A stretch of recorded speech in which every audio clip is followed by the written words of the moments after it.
Yes. There's no need for us to go. As a species, we can still exist for a long time. But we seem to be rushing to the exit for no good reason. So we have to confront those fractures, we have to deal with them. Now, how can we deal with them? Because, as we could have learned from good old Charles Darwin, a species that is very divided and fragmented stands very little chance of survival. The most powerful species are the species that know how to cooperate. So we need cooperation. We need what I like to call togetherness. We need, I think it's very appropriate to say that here, we need shalom. That's wholeness. That's harmonious relations. But how do we get that? And then I think the only way to get that is by talking with each other. It's absolutely, desperately, urgently needed that we talk to each other.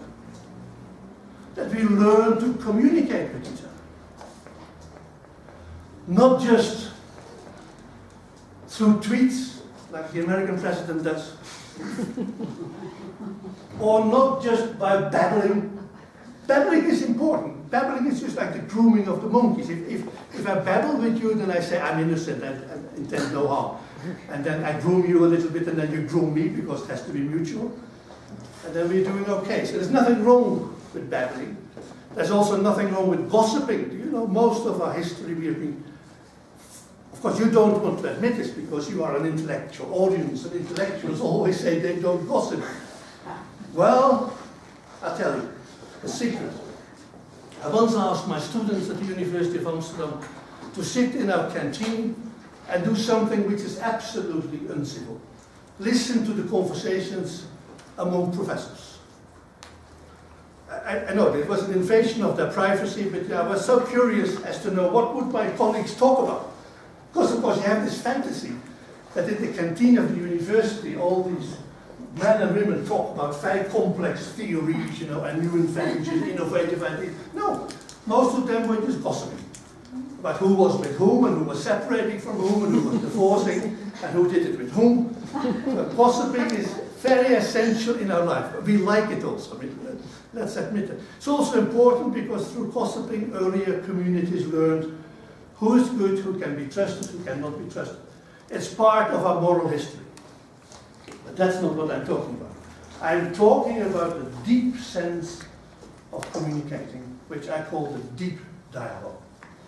Not just the dialogue term that we use so easily, but the deep dialogue.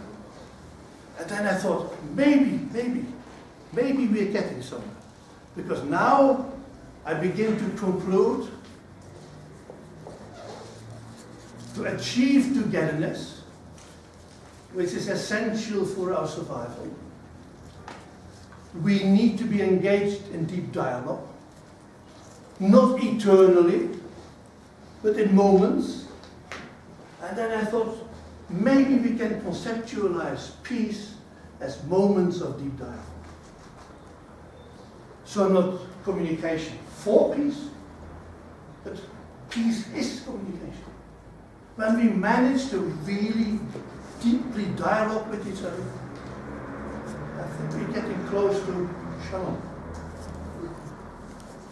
It's not so easy, by the way, because let's look at the characteristics of deep dialogue. What is required if you would want to engage in deep dialogue? And part of that, of course, I learned from people called Martin Buber. And if you want to have the best dialogue ever, try to find the dialogue between Martin Buber and Carl Rogers. That's an example of a real deep dialogue. What happens in a deep dialogue, the first characteristic is authenticity. You must be able to trust each other. I must be able to believe that what you say is really what you mean to say. Secondly, it needs to be a cooperative venture. We need to do it together. The dialogue. Thirdly, there needs to be proximity. Preferably, the deep dialogue takes place in a space like where we are now, so that we can see each other. Because the body is so important in communication. Most of our communication is non-verbal. And you see, I may look at you and you say all these perfectly honest things to me, but if I see the totality of your body and I see that the foot is all the time, so that's not true, I think so. But you're wobbling a bit. And I think, I don't know how true it really is what she's saying, because it's very nervous. So you need to see the whole body. There needs to be mutuality, it needs to be an exchange process. Not me talking all the time to you, but an exchange. You need to have patience for the dialogue, you need to have patience. Because you need to let new ideas sink in. I need to really listen to you, which is maybe the most difficult thing in communication. We all like to talk and talk. And as I sometimes say to Gabriela, the remarkable thing of Mexican conversations is that usually all Mexicans talk at the same time around the table. That's difficult because then no one listens. Everyone is enjoying him or herself, but no one listens. But listening with patience is very difficult. If you allow me, Daniel, to give me an example out of my own experience. After 9/11, I was asked by the Secretary General of the United Nations, Kofi Annan, for whom I worked for some years, to go to Beirut and to engage in a dialogue in the Interfaith Center in Beirut between Christians and Muslims. Because they were really at each other's throat about who had caused the trouble of 9/11. Now, I don't know why I accepted that incredible task. Probably because I liked Kofi Annan so much. I only realized when I was sitting in the KLM plane on my way to Beirut and there was no one else sitting in the plane, apart from the crew, I thought this is really stupid. This is what? Stupid. Flying after 9/11 to the Middle East is not a very sensible thing to do. So you stand in front of a big audience, much bigger than this audience. Imams, bishops, all beautifully dressed up. And I said, we are here to have a dialogue. And they all nodded. So I thought, well, 1 point for me. Secondly, I said, and you all know a dialogue means listening to each other. And they were all nodding, so I thought, 2-0. And then I said, then it went all wrong. I said, but if you really listen to each other, you may have to change your positions.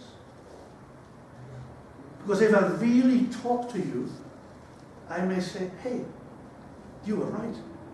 I was always wrong. Now that I really listened to you, I conclude that I was wrong. So I said, now then the mood was a little less happy. And then I said, please, those who accept that you may have to change as the result of patiently listening to the other. Those who accept that, would you stay? And those who don't accept it, would you please leave the room? And half of the people left the room. And I talked the next day to one of the Muslim leaders who I knew from earlier visits to the Middle East. And I said, I saw you leave. You were the first one who left, who ran away. He said, yes, of course. So I never came to really patiently listen. I came to convince others of my point of view. And you said that was not the idea, so I left. In all honesty. That relates immediately to the last point, freedom. Freedom in communication means that you allow each other to use your own arguments. That you not immediately say, well, I don't want to hear this, but that you patiently listen to the arguments that the other people offer. And that you take them seriously. But it's also your freedom then to say, but I don't agree with your argument. I don't think they are solid enough. I have other arguments. And that you then have the freedom to present your own arguments. Communicative freedom, that is called. Now, if you look at the list of these 6 characteristics, again, for me it looks beautiful. I think that's what we should do. But it is terribly difficult. Because our daily communicative behavior militates against all these 6 characteristics. And let's go through them. Authenticity. We are the best liars on this planet. That's probably because we are more intelligent than all the other animals. And the more intelligent people are, the better they lie. Stupid people don't lie very well. They always forget their own lies. But intelligent people are good liars. Now, lying is a problem. Much of our communication is deceptive.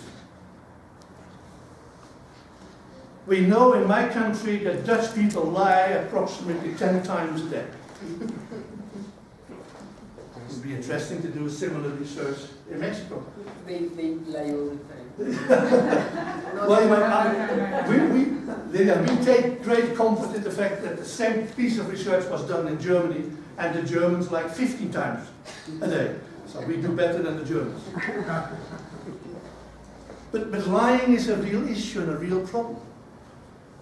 Because not only do we lie sometimes for very understandable purposes, to keep good human relations. You never really liked the dinner, but you said that was haute cuisine. That's what we do all the time.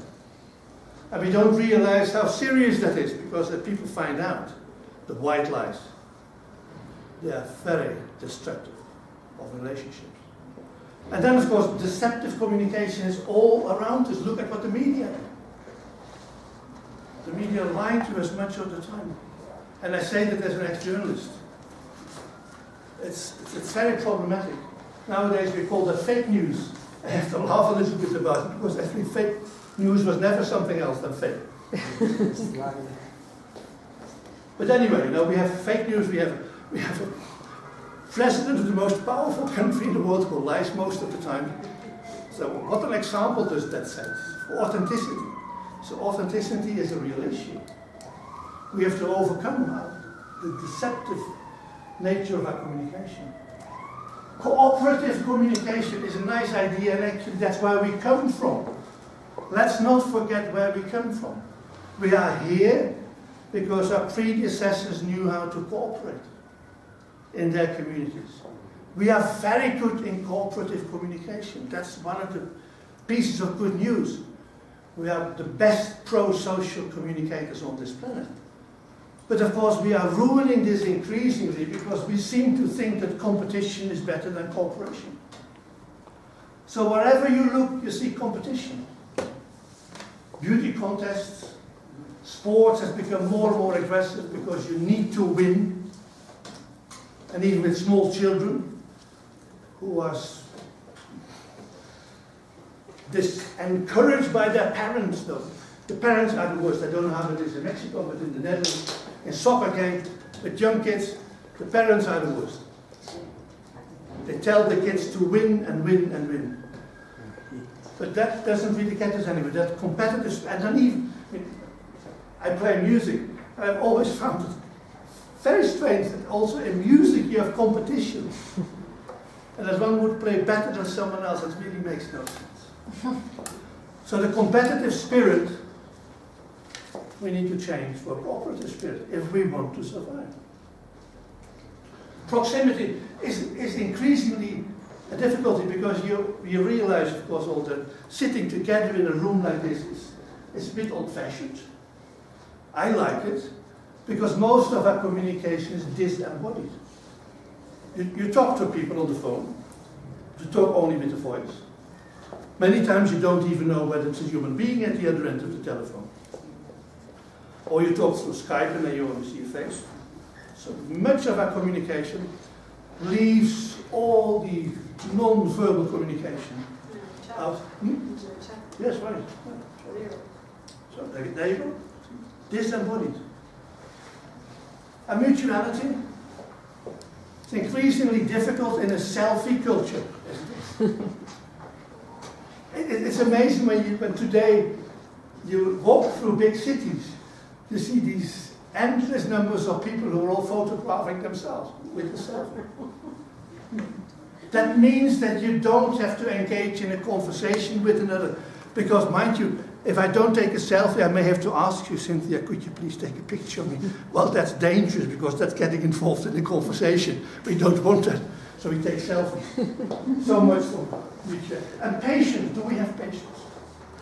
We all seem to be so nervous. Of course, you know. This is, again, this exceptional audience, but outside the university, people have no patience. Certainly not to communicate. People want to be in the loop. That's why people are eternally watching their telephones. Because imagine that you would miss something. Awful. And I don't know how often times you check your telephone, but from your neighbors up there in the USA, we know that the average American checks his or her telephone 170 times a day for updates. Because we need to know, we need to get the latest. So much for patience. And then freedom, that's maybe the most difficult thing. To really listen to each other's arguments, to take them seriously. Because let's not forget, deep down we are all fundamentalists. We like to attach the label of fundamentalists to others. But if you're really serious and honest with yourself, then you know you have certain ideas that you really like. You have certain arguments that you think are much better than the arguments of the other. So we have to overcome that. So we have to overcome the ways in which we normally, daily, communicate with each other. That's a tall order. It's a tough job. And then it gets even worse, because to conduct a real deep dialogue with these characteristics, you need what zoologists, people who study animals, call a relaxed playing field. You need to feel at ease. You know, it's nice, we've learned from animals, they only play when they feel relaxed. When an animal, a lion for example, feels under threat, or feels there may be another predator, he doesn't play. As soon as animals know now it's safe, now we can relax, then they play. And I think playing is a very important, essential element in human lives. As Friedrich Schiller once wrote, man is only man. And of course, he probably also meant women, although I'm not sure with Schiller. He's only man, he's only human, he's only human when he plays. Playing has throughout the history always enormously been important. Playing in rituals, playing drama, playing music, telling each other stories. But we need to have a relaxed field. And once there are in societies enormous inequalities and enormous tensions and a struggle for life, there will be no relaxed field. So in order to have a serious deep dialogue, we also need to think about the social conditions under which that could take place. We need to try to recreate egalitarian societies. If we want to survive, it's as easy as that. And we have very good cards because that's where we come from. For the longest part of our history, our societies were highly egalitarian. The games we played were highly egalitarian and non-competitive. Only when the Greeks became the Olympic Games, it went wrong. The Olympic Games were the first games to play with an enormous inequality. Winners and losers, competitive. But we are good. And I've always been amazed, and maybe you can explain that to me. In many of the preceding communities in our history, we never really liked bullies. We had a strong aversion against the monkey on the rock, the male, the macho, who would tell the rest what to do. We never really liked it. There's still some countries in which we don't like it. I take my own country. The Dutch are very sensitive to inequality. We don't accept authority easily. If someone wants to tell us something, we do the other. We do precisely the opposite. So a strong feeling of non-hierarchical, egalitarian living together. And I think that's what we need to learn again. Because you know what our predecessors did when they went out to hunt, which was a dangerous thing to do. Because we always think of us as being the center of the universe. But when we were still running around on the African savannas, we were very small, 1 meter, 20 centimeters. The predators were much bigger. So when we went out to catch a real big animal, we had to cooperate. That's why we learned cooperation. That's why we learned cooperative communication. Because otherwise it wouldn't work. And then, you know, the meat would be brought back to the village. And then we did something remarkable, we cooked together. And I think from historical notes and hunter-gatherer societies that still exist do that. Cooking together is one of the saving elements for humanity. So let's cook together. It's a wonderful ritual to do that. But then of course there were always the monkeys who felt better than the others, the bullies, and they thought they should get most of the meat. And you recognize it in today's society. There's always people who think they are entitled to more than others. Now, how did our predecessors deal with bullies? Very easy, they warned them.